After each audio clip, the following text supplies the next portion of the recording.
Let me tell you of the days of high adventure.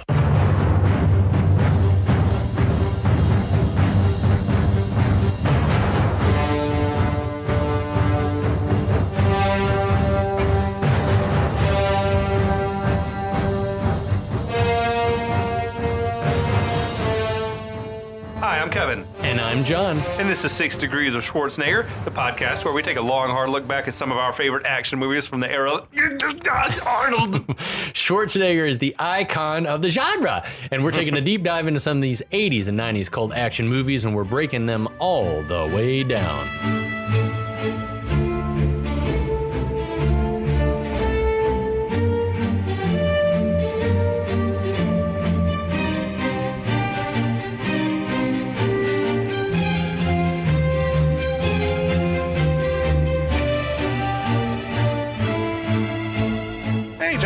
Hey, Kevin. You ready to take another bite of this apple, the Red Sonja apple? Oh, a red delicious. I am. Welcome back to the podcast, everybody. We are super, super excited that you are with us in our second round of revisiting.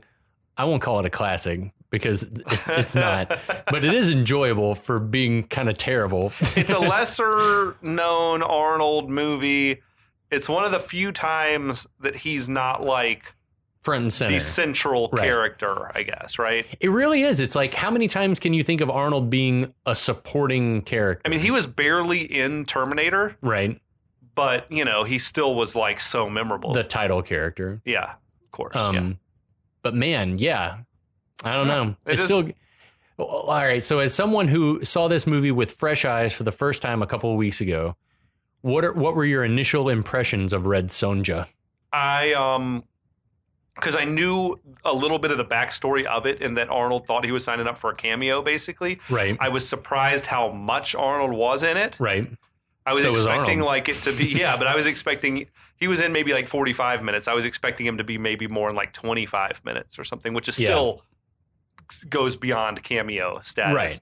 You know, but I was surprised at how much he was in it, and I knew the reputation, you know, like Arnold thinks it's the worst movie that he's ever done. Yeah, I saw that. Like, it's not that bad, dude. No, it's really not. You've done worse movies than this, believe me. Batman and Robin, trash. Yeah, it's absolute garbage. Yeah, and we'll talk about this in our recap in the final episode, so you better tune in for that in a couple of weeks' time, a few weeks' time.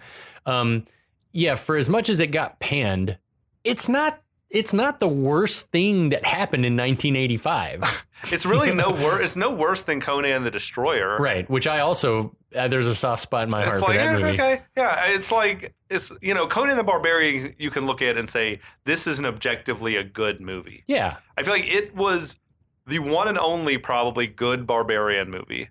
And then all the others were sort of just like, Conan and Beastmaster. There was like Dragon Slayer. There was a bunch of weird ones that came out. The Barbarian Twins. I think like, you know, but do they none solve of them, mysteries, the Barbarian Twins? I don't know. Yeah, that should have been. Would have been awesome. Yeah. But yeah, no, it's just, I was shocked at how watchable it was. Yeah. Right? That's what I'll say. It's extremely watchable. Yeah, for as shitty as the performances were and clunky as some of the dialogue was, the set design, the costume design, the look and feel of the movie, the score, like covered up a multitude of sins, I guess, and made it watchable. This was, I feel like the last cries of this was like the death throes, right, of the barbarian genre. I think definitely. Like it had sort of jumped the shark. I feel like He-Man the cartoon was still like off the hook at that time, I think. Yeah, but the movies had been sort of like they had peaked and fallen off just that quickly. Yeah, as far as a subset of the sword and sorcery genre, barbarian things were on the way out. Sword and sorcery, of course, lived on. I mean, I really do. It's like things like this owe their popularity to like RPGs, like Dungeons and Dragons and stuff like that. They like perpetuated. And there's mad like Lord of the Rings themes and stuff throughout the movie. You know, big time borrowing, like destroy the thing in the fire. Like, yeah, totally. Yeah, exactly. So I guess I should get people caught up on what the hell happened in the first chapter. So the movie opens up saying that this is the story of how the legend of Red Sonja began.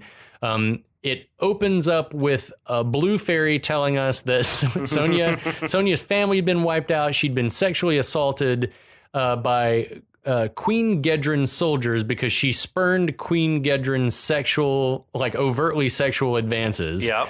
And the blue fairy... How much time do we think has passed from when that happened to the main story picking up? It has to have been enough time. I would say years. Sonja to dedicate herself to revenge and turning herself into a killing machine. I would say that Sonja probably would have been in her teens, mid to late teens when the bad stuff happened with Gedren. And now she's maybe mid-20s. And now she's early to mid-20s supposed to be. Brigitte was 21, which is insanely young. But that makes sense to me as far as the action. So maybe that's how old Sonja is. But 2, 3, 4 years later, maybe. Right. Okay. So the movie opens up after that. Yeah. So it explains that she's going to be like a badass. The blue fairy gives her the spirit of vengeance and tells her that her sword arm is going to be all powerful and yada, yada, yada. And so then we see Schwarzenegger, Kalidor running across the plain, trying to get to somewhere we think is this cone-shaped temple where some priestesses and female temple guard are getting down on a ceremony to bury the talisman that was the tool that the high god of gods used to create the world. Yeah, it's apparently. I guess, a world maker or world destroyer type MacGuffin. Wouldn't you know it, right as they're getting ready to bury the thing in darkness and suck all of its power out, Gedren and her crew roll up, kill everybody, take the thing. Gedren informs us that the thing has the power to destroy worlds if you give it enough juice, and steals it. Only women can touch it. Only women can touch it, that's right. And fortunately, redheaded Varna, who is one of the temple guard, the lead temple guard, escapes.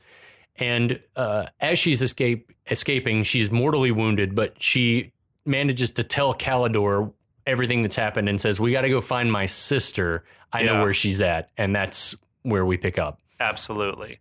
So, we pick up somewhere else in this world, I guess. There's an arena. 2 individuals are sparring with each other inside as an old grandmaster is looking on, seems to be judging the contest. Yeah, all the soldiers sitting around watching and gesturing to each other as they're watching this thing go on. The arena itself looked legit ancient, it might be an old Roman, Coliseum or training arena. I wondered, and I didn't do due diligence to look up and see if that was if there was very little on amphitheater. IMDb about the locations, that it was all filmed in Italy. Maybe they kept it a secret so they wouldn't get in trouble. Historical landmarks or whatever. But and there's also this giant sort of sitting / squatting statue over the doors. Fucker looked like he was sitting on a toilet or something. Right, taking a dookie. Basically, you got to pass under this dude's grundle to get in. But we see that it's Red Sonja who's whipping all this ass on this guy. One thing I'll say about this movie, I mentioned before, they didn't skimp on the costumes and stuff. This crew at the arena has got a whole unique, different look, a different aesthetic. Every single people group en masse that you see in this movie has a unique aesthetic. Yeah. It's sort of akin to watching Lord of the Rings, how much Weta put into creating elf costumes and orc costumes and dwarf costumes. I mean, it's everyone is identifiably part of a different tribe or culture. Right. Now, these dudes did look like they were wearing birdhouses on their head, I thought. But, totally. But at least they had a different look. The Grandmaster tells Red Sonja there's nothing more for her to learn, that she has become the master of the master. Right. That dude's costume also was amazing. Yeah, I love when she knocks dude out, that all the other dudes are banging their swords on their chest plates, they have unique customs. And shit. To congratulate her on her cool win. Was all that the white fur or whatever, was that supposed to be that dude's hair, the Grandmaster's hair, or was it fur? Do you know what I'm talking about? Yeah. Sort of looked like that dude from Masters of the Universe with the big white mullet. Karg. Yeah, Karg. Yeah, it looked like Karg. I think that it's probably supposed to be decorative, like a headdress or something like that.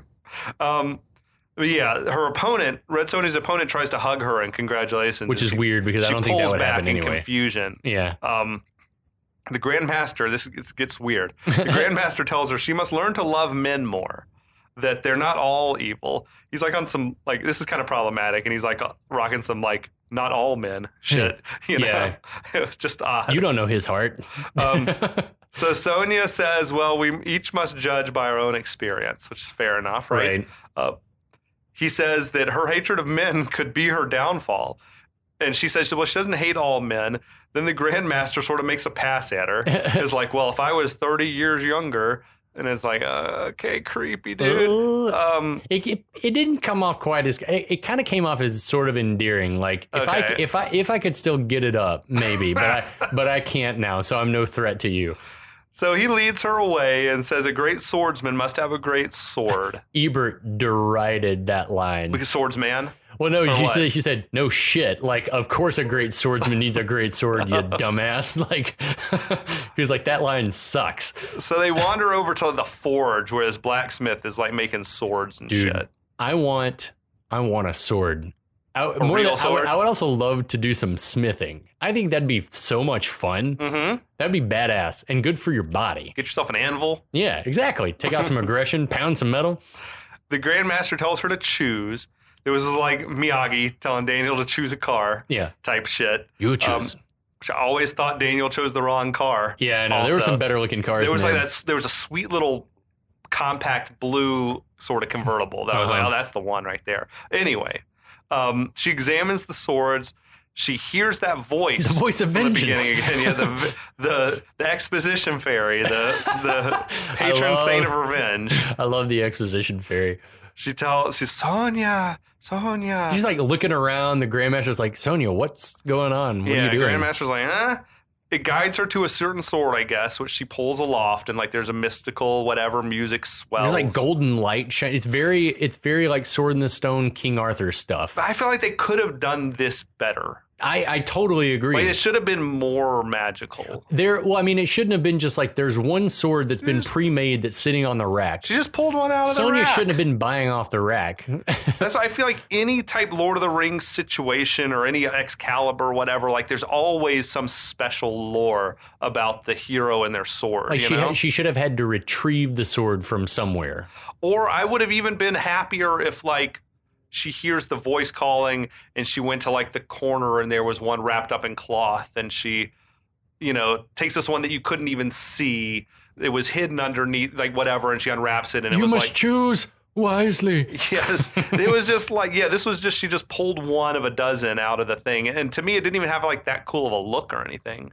It had like the extra little bit of like gold above the hilt. It was like a double hilt. Yeah. Which, I don't know, it kind of looked cool, but whatever. Yeah. Yeah. It just was like, you expect a more, we know, we'll get to it. There were some moments in this movie where they were definitely just trying to pad the runtime. Yeah. And they could have gotten a little bit more bang for their buck like here.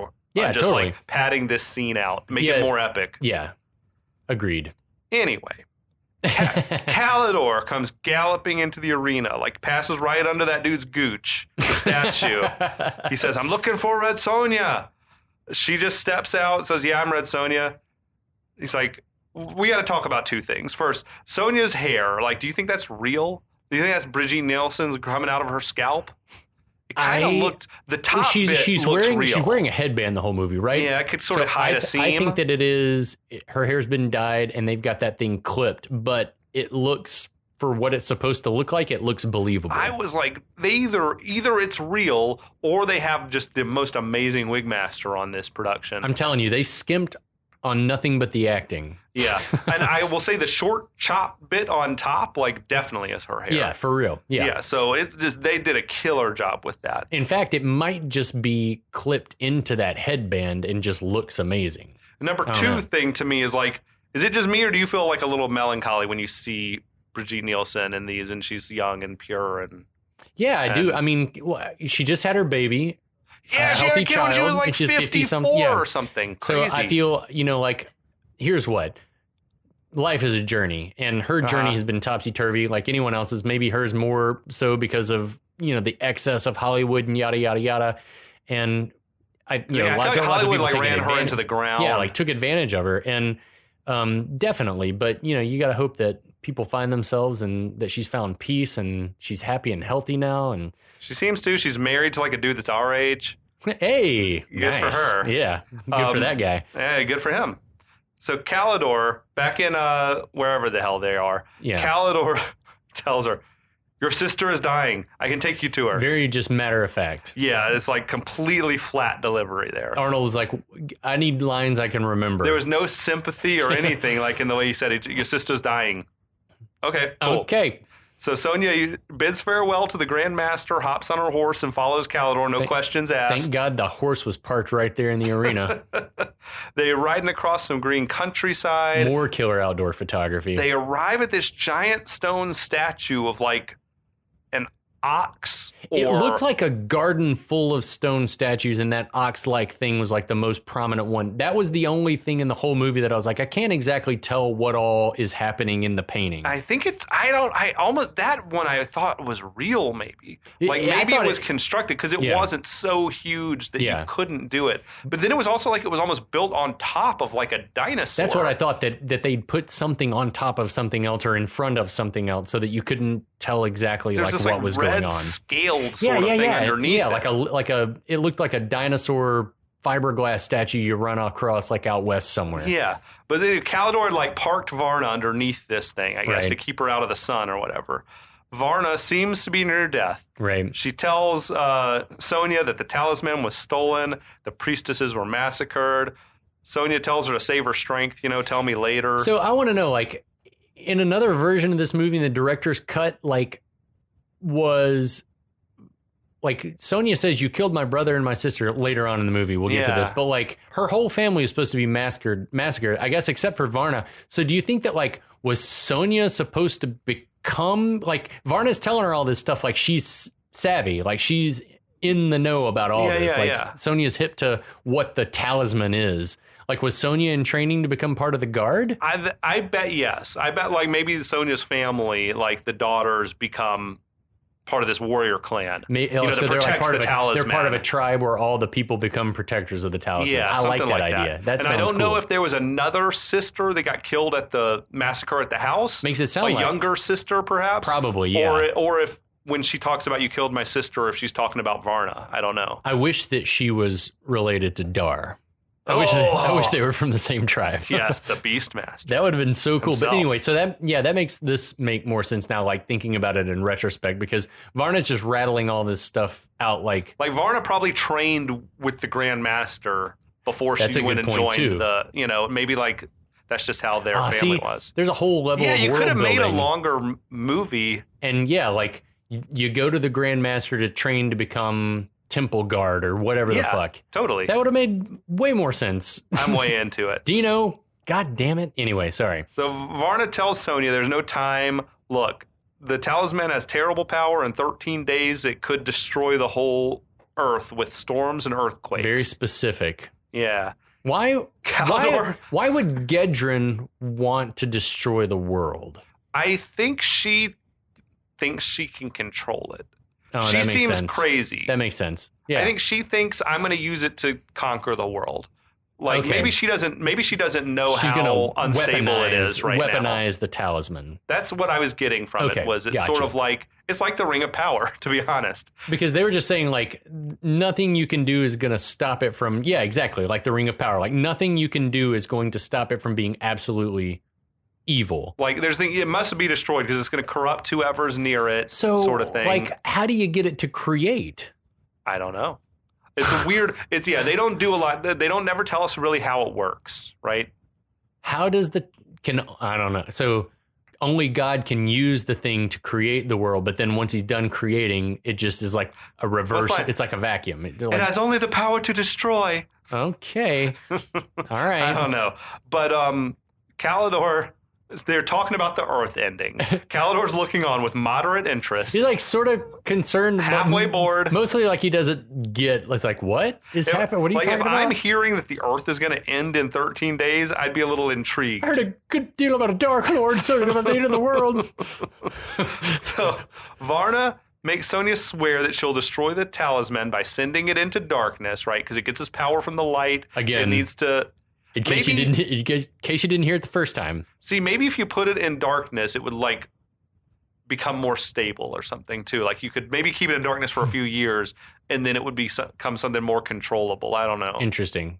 So if you kept it in a really shady room, then maybe you could like grow some plants. Yes. But it is one of those things. It's like, what is the point? These priestesses should have destroyed this thing a long time ago. If ultimately it's going to become a thing that could destroy the world, what's the point of keeping it until there's like 2 weeks to go? Yeah. I think that it's like sort of like a leaking nuclear reactor. We hope that it's going to be stable, but becoming more unstable. But you get what's his name? What's the dude's name out from Lord of the Rings? Cast it into the fire. No. Who is that dude? Isildur. Yeah, like once you're holding it. Yeah, it's like, then I want to keep this. I want to keep it. Like, because it's. No, I want a nuclear bomb too. But, so yeah, Sonya, this movie is about nuclear proliferation. It's the Cold War parable. Yeah, I don't know. Sonya swears she'll destroy the talisman. She wants to know who took it. Varna says she doesn't know. It was a woman with a gold mask and a bunch of soldiers. Sonya pleads for more information, but Varna has died. And she just like dramatically expires. Oh, not even dramatically, just like eyes open. This is where Kalidor leans in real slow, touches Sonya on the shoulder, and says, "She's dead." Like, thanks. I hadn't realized that. And the living have work to do. The living have work to do. The worst bedside manner ever from Kalidor. She's dead. Like, no, I have a front row seat. Your sister's dying. I can take you to her. Whoa, what? Oh, okay. So Sonya pulls away from Kalidor, says it's no concern of his. She wants to know who he is. Kalidor introduces himself. I befriended your sister, remember? Again, like kind of asshole-ish. Yeah. I befriended your sister, remember? I'm a friend of yours too. It's like just kind of snarky, like to someone whose sister literally just died in front of them. Yeah. It's like, yeah, I don't know. A little softer touch will get you further, buddy. He's not a Tinder. He doesn't have his Tinder side up yet. Sonya says that Kalidor will be rewarded for what he's done for Varna. How? How does she know that? She doesn't have any money to give him, I don't think. Kalidor says, I'm no mercenary. And when I'm owed something, I take it. It's like, okay, that's some problematic shit. That's some creepy fuck. Okay, Alpha as hell, but like that's a problem. Kalidor walks off in a huff, and Sonya's crying over the corpse of Varna. Yeah, like, okay, this is all very, okay. Kalidor's like made it about himself now. Yeah, no, it's like, but what about my feelings? So later that night, Sonya's burning Varna on a pyre, which was definitely like the preferred method of disposing of bodies back in the Hyborian age or whatever the fuck. There's like this supernatural looking lightning storm that's happening off in the distance. Right. Looks very localized. Yes. I think, so Sonya interprets this as like someone's using the talisman over there. She asks Kalidor what's in that direction. He says it's the city of Hablok. That great city. Yeah. It's a great city. So Sonya mounts up, says she's going to Hablok. Kalidor says, well, I'll come with you. She doesn't seem to want his help. It's none of your business, and neither am I. You may be wrong on both counts. I know you're a brave girl, but danger is my trade. What? It's more than a little patronizing, brave girl. Okay. It's a weird thing to say. But also... She's not a girl. She's not yet a woman. Britney Spears. Just a girl, not yet a woman. But also, dude, if you got something to say, then say it, Kalidor. Yeah, like, you're going to need my help because you're a woman. And it's like... Or we interpret that he's got a secret that he doesn't want to let her in on. But also, we've already established we live in a world. This is a world where women are badasses. Kalidor knows this, so why would he be so patronizing? Because she hasn't graduated to Temple Guard school? Yeah, I don't know. Like, what's the deal? Like, he knows that women are badasses. Yeah, his character is a strange enigma in this movie. Agreed. But I like how she like turns to ride. He like grabs the horse's harness. Yeah. Like stops her. It's like, even that move is like, real pushy. Yeah.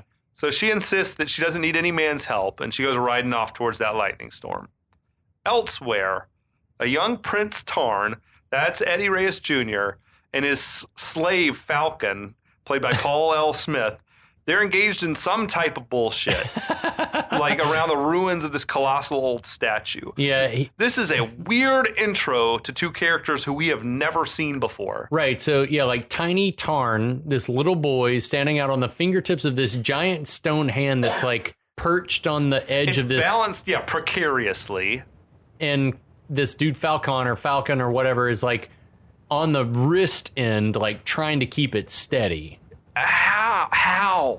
How did they wind up in this predicament? Why is he out on the? Why are you out on the fingers, asshole?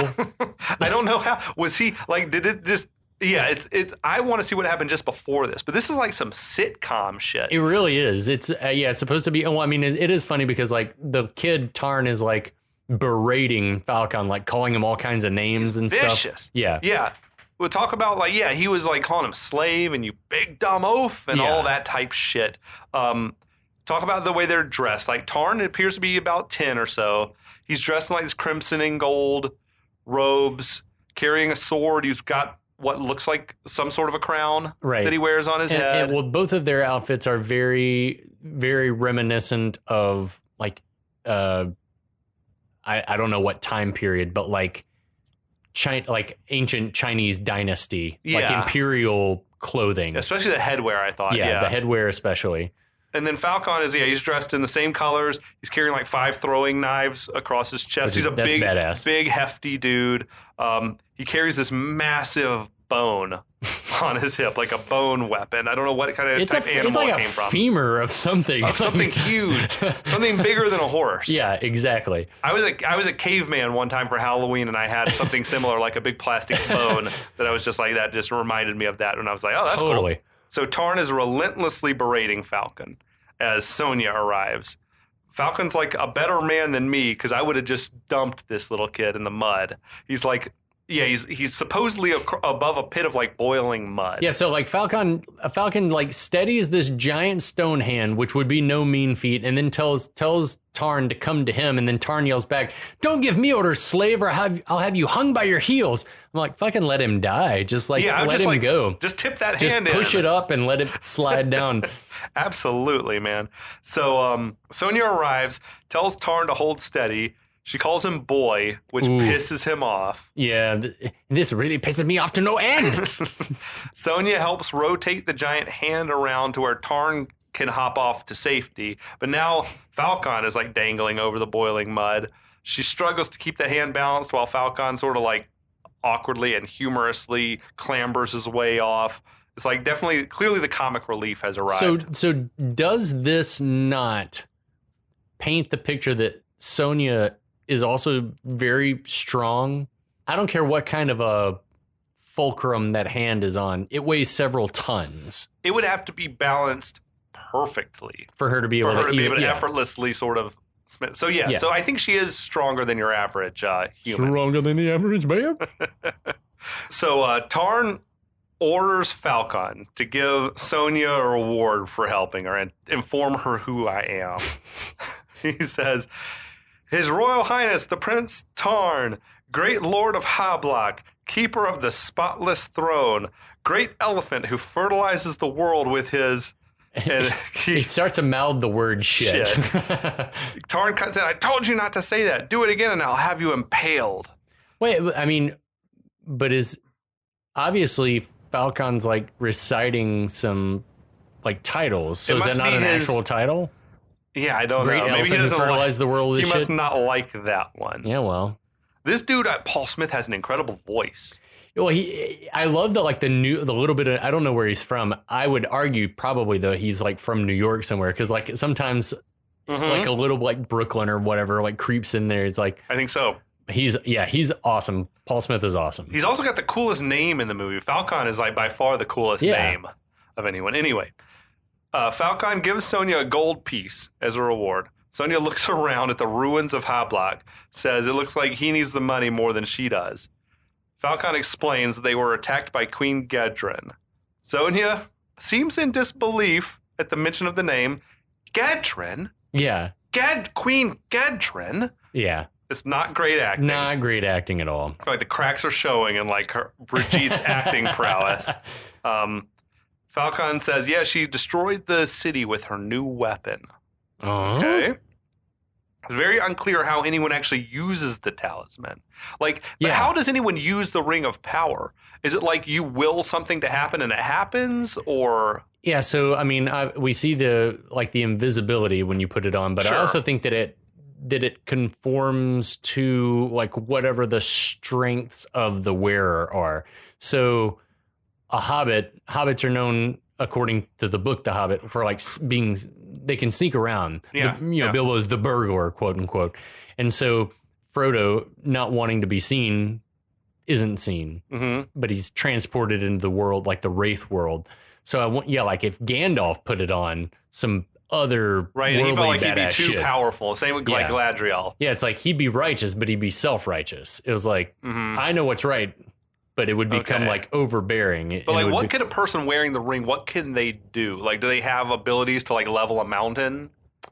Can they just say, I want this mountain to disappear, and it would just disappear? A great question. I think that's how I feel about the talisman. It's just like, how does it, do you just point it at something and a storm happens? Well, Gedrin says that it has the power to destroy with storm and earthquake. Yeah. So if that's specific, and they mention it twice in the first 10 minutes of the movie, then I guess that's its deal. I just don't know if it just destroys indiscriminately, or can you control what it destroys? You can direct I don't really know. it, but I don't know how you direct it. No one ever explains how you direct it. Not at all. But whatever, that's fine. So Sonja wants to know where she can find Queen Gedrin.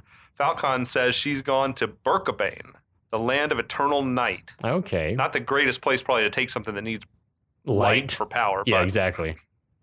Falkon says she can get there. She can take the long scenic route, or she can get there quickly by taking Brytag's toll road. Okay. Which clearly sounds like a bad idea. Yeah. Well, no, I'm going to take, I'll take what's behind door number 2 for sure. So during this, Falkon is like moving these heavy stones around as well to rebuild Tarn's throne. I love that, like put his throne back together. Like during all this, he's like rebuilding Tarn's throne. He's clearly very strong, right? He tells Sonja that like Gedrin destroyed half the city with the weapon and demanded surrender, and Tarn's like, I refuse to surrender, and Falcon's like, yeah, so she destroyed the other half of the city. Like that bit is like, his timing feels very like vaudeville, like very that kind of performance, and I love it because it's so out of place in this environment. And Ernie Reyes Jr. is killing it as like the bratty kid. Oh yeah, totally. It's so good. Prince Tarn gets real sexist and says like, do you want to join my army? We need a cook. Oh. That's fucking vicious. It is, yeah. Sonja's mounting up to leave. She advises Falkon she should spank some manners into the prince, basically. There was an actual laugh for me where Tarn tells Falkon, we'll dine in an hour. And Sonja goes riding off. And Falkon calls after her like, you wouldn't happen to have a tablecloth, would you? That's good stuff, It is man. good. So as Sonja rides alone through this misty valley, we see that Kalidor is following from a distance. There's like an ominous sort of musical cue, but I think we know that he's a good guy. Yeah. Right? Yeah. Okay. After nightfall, Sonja arrives at this massive stone wall and gate. There's like ramparts and shit. Like it looks like a old fort or something. Now, I will say, she goes to the gate, it's locked.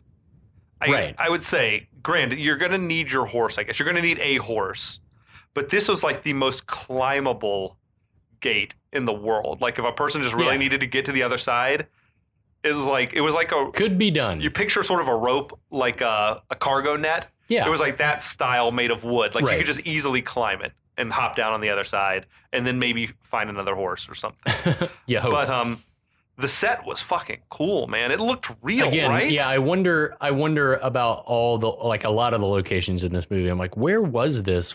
Because if it's in Italy, like, they could have some ancient ruins, that they are now filming locations. Yeah, I'm sure there and are stuff like that. Because this shit was not like plywood and shit. This was like real stone or concrete. It could have been a World War II bunker or something. Maybe, yeah. As well, but whatever it was pretty impressive.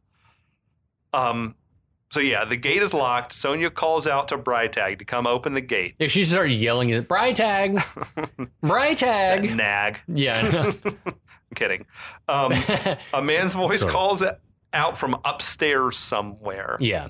Not so fast, redhead. Come up here where I can get a better look at you. Okay, That's creeper. a bad idea, clearly. Yeah.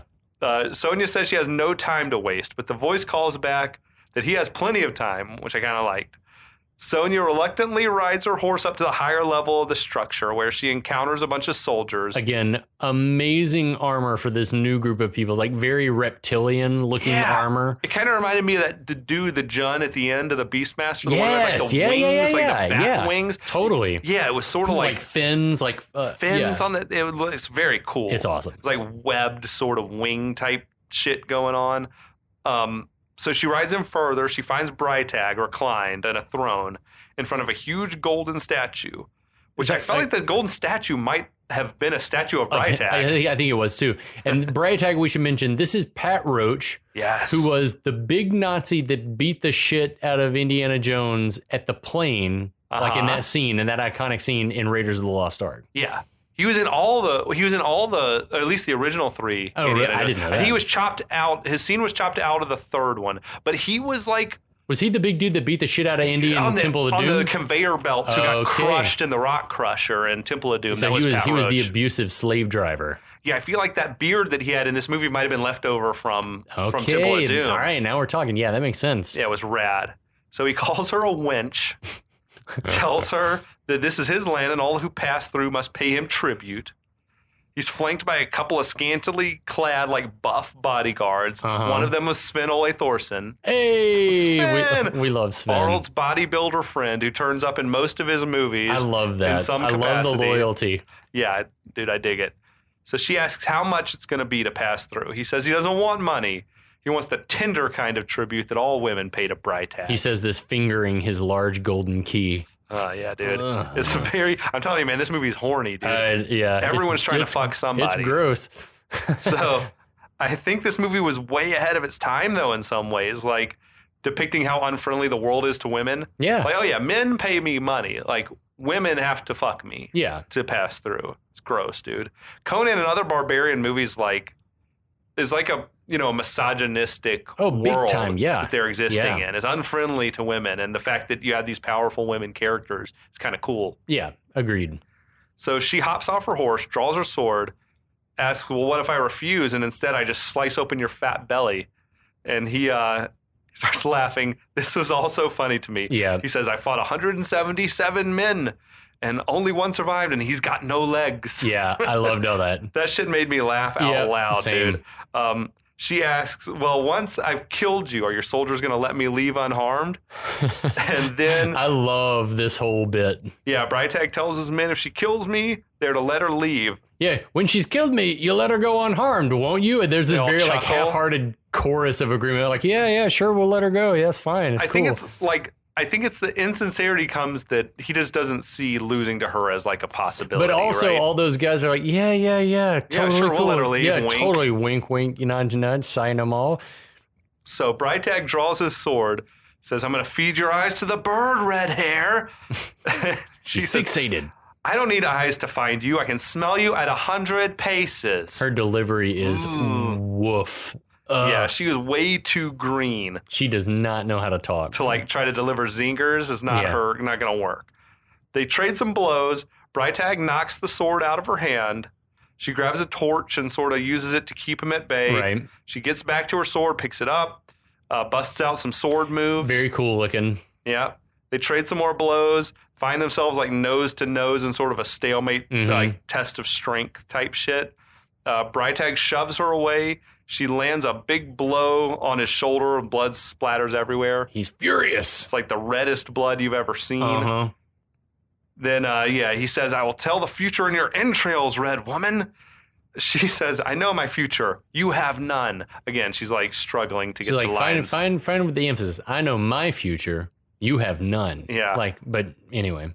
So Brytag comes barreling at her. Overpowers her. Just swinging again and again. It's just like melee shit. Yeah, exactly. The wound to the shoulder has not slowed him down a bit. He's had worse. So he knocks her down. Brytag sort of has her pinned down. He's got like leaning his whole body weight on her. They're back up against like his throne now. He's got her pinned down on his throne. Yeah. So I think she gives him a kick in the balls. Like a push kick, like not just like a up basically punches him in the dick with her leg. She mashed him. Yes, exactly. So, she hops up onto his throne. She narrowly avoids a big sword swing from him and flips off the throne. That's badass, that front flip. Is that her buff I feel like that bodyguard? I feel like that stunt double? I feel like that stunt double is a man. This was a good, like, this one you couldn't really tell, but some later ones I'm like, yeah, that person's got like guns. belts. You know what I mean? But yeah, so now Brytag turns around to face her. She stabs him right through the heart. Yeah. Pretty sweet. He falls back. He's dead. She takes the key off his corpse. No one dies like this, though, right? He just like groaned and she fell like stabs him in the chest and goes, ah, and just sort of falls backwards. Back and he's dead. It's very like Monty Python looking. So Brytag's soldiers instantly begin to move in on Sonja. Clearly not men of their word. No, not at all. She readies for battle.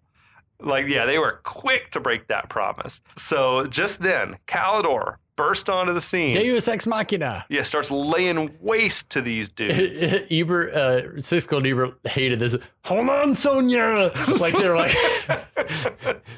For sure. Dude, I don't even know. It's very polite of the bad guys to come at Kalidor one at a time. And this is another thing that Roger Ebert said is like, you know, the unspoken rule of movie swordplay is that the bad guys wait one at a time and attack the good guy. Just like, we'll get her eventually. One of us will overcome her. So Sonja, she takes out a few of the soldiers, hops on her horse and rides out. Kalidor is continuing to kick ass. He like knocks over this huge rack of armor or something. I just want to say, like, she just killed Brytag and whipped some additional ass. But it sucks that they've kind of diminished the strength of her character by having Kalidor jump in and save the day. I agree with that. I also agree it's a weak move for her to flee. Yeah, yeah, totally. Yeah, you got this, don't you? You got to get out of here now. Now, she does have the world is at stake. You know, like she's got bigger fish to true. fry. So I'll give her a pass on it. Yeah, I guess that makes sense. It's like if you're the only one that can defuse the bomb, if you're Stanley Ipkiss, we need you to survive. I love this, though. She goes riding out on her horse. Somehow, Kalidor's already ahead of her again. He's down at the bottom of the stairs, he's getting onto his own horse. It's like, how did that happen? No one knows. I don't know. But so they ride to the gate. Sonja unlocks it, swings it open. Kalidor tells her, go ahead, I'll hold these guys back. It doesn't make the most sense because he could easily have just escaped with her. Yeah. She wanted him to come with her at this point. Yeah. She's like, what about you? He's like, don't worry, I'll stop them. Instead, he slaps her horse with the flat of his blade, closes the gate behind her, and then like rides into the thick of these guys. He's just like riding ahead with reckless bravery and lots of grunting. Yeah, and Sonja's like stops to smile and admire. She's like, "Oh, that's awesome." The only way that this makes sense is because you only have Schwarzenegger for half the movie. Yeah. It's like we got to make the most of it. We got to have you disappear for some reason. Yeah. We need some scenes, some weeks we can film without you. Whatever. But yeah, so she rides off as Kalidor just like is riding circles around these dudes, just taking them out, I guess. Yeah, whatever. Probably. Or maybe he's going to get killed. Yeah. We don't know. What if he died? It'd be amazing. Like just a gruesome death and she like saw it. Imagine how surprising that would have been to moviegoers. If Arnold had saved her life and he died right halfway through the movie. That would have been amazing. It kind of would have been great. I think it would have been awesome. And it like fueled her to become even stronger. Not that she needed help. Yeah.